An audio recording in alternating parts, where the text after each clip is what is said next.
About a month ago, European Union citizens went to the polls to elect their representatives for the European Parliament, with two notable results. First, Cyprus elected a Mr. Beast clone to the European Parliament. And second, in France, the results were so bad for the incumbent centrist Ensemble coalition, losing to the far-right National Rally, that President and Ensemble member Emmanuel Macron called for new elections to the French legislative body, the National Assembly. Many have questioned Macron's logic for calling this election, with two main theories of why he might be doing this. Number one, it's possible that he's trying to call the French people's bluff. Under the logic of, sure, you might be willing to vote for the far-right National Rally at the European Parliament because you don't think that really matters, but when it comes to the actual French National Assembly, you won't vote for the far-right. Alternatively, Macron may be banking on the National Rally managing to win the election and form a government, only for it to struggle to govern effectively and to lose the support of the people. Overall, though, Macron's decision to call the general election early has been criticized by many for threatening the Republic and its democratic institutions by potentially handing power to the National Rally. So let's talk about the key players of this election. First, we have the ruling coalition of Ensemble, which we have already talked about. They currently run a minority government in the National Assembly and are made up of centrist and center-right parties. They fell out of favor with the French public for a variety of reasons, most notably due to Macron forcing legislation that raised the retirement age from 62 to 64, greatly increasing and mobilizing distaste for the president and his coalition. People also view Macron as an arrogant or narcissistic leader who pushes his unpopular reforms through parliament despite saying he wouldn't be as involved in the legislature. Ensemble stands to be the biggest losers in this election, landing in third place in the first round. More on that later. Next, we have likely the biggest winners of this election, the National Rally, led by Marine Le Pen and her protege, 28-year-old Jordan Bardella. The National Rally has focused hard on cracking down on immigration and protecting the French identity. Marine Le Pen has really focused on making her party appeal more to the French people by shaking the far-right label, ousting controversial figures including her own father from the party.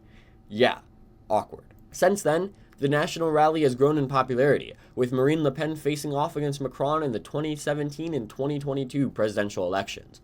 And although she did lose both, it seems the National Rally is headed for their biggest amount of electoral success yet. They decisively won the European Parliament election last June and got the most votes in the first round of this election. Alright, enough about the center and the right wing. What's the left up to? Well, when the election was called, parties from the center-left to the far-left agreed to form an electoral alliance to contest the election and prevent vote splitting. Their alliance, named the New Popular Front, is made up of four main parties. The Socialist Party, which supports social democracy, democratic socialism, and is pro-European. The Communist Party, a far-left communist party. The Ecologists, an environmentalist and center-left to left-wing party. And the LFI, literally translating to France Unbowed, led by former presidential candidate Jean-Luc Mélenchon, a left-wing populist. The LFI, in particular, has received criticism from the National Rally and Ensemble, with the Ecologists and Socialist Party being more palatable to the center. The New Popular Front placed behind the National Rally in the first round of the election. Lastly, and probably least importantly, we have the Republicans. And no, not like the Republicans we have in the United States. The Republicans are a center-right party widely expected to come fourth in seat count. They could have some importance if the National Rally comes close to gaining a majority, but needs external support to govern. Notably, the leader of the Republicans, Eric Ciotti, actually attempted to form an electoral alliance with the National Rally, which his party wasn't too thrilled about, leading to the Republicans' political committee voting to oust him as president, which he then rejected, leading to a battle over the social media accounts. I kid you not. The Republicans came in fourth in the first round of the election. So why do I keep bringing up this first round?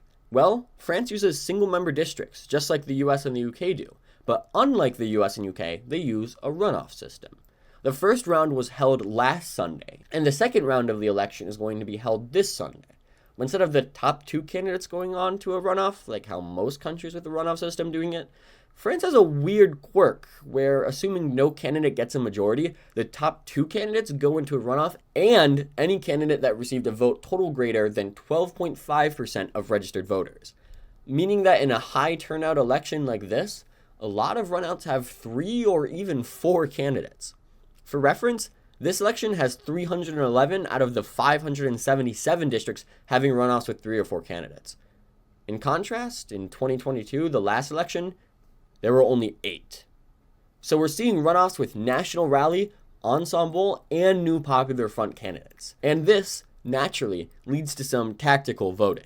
Prime Minister and leader of Ensemble, Gabriel Attal, has requested that third-place Ensemble candidates withdraw from the race so as to block the far right from the gates of power. Similarly, leaders of the New Popular Front have called for removing their own candidates when they place third and support the alternative to the National Rally. However, it's important to note that many voters for Ensemble may be hesitant to vote for the New Popular Front, especially for Mélenchon's LFI party, with their more radical spending policies, which could cause tensions with the European Union. Overall, though, the New Popular Front and Ensemble are forming a Republican coalition to prevent the National Rally from gaining a majority, even if Ensemble is a bit more hesitant in their support.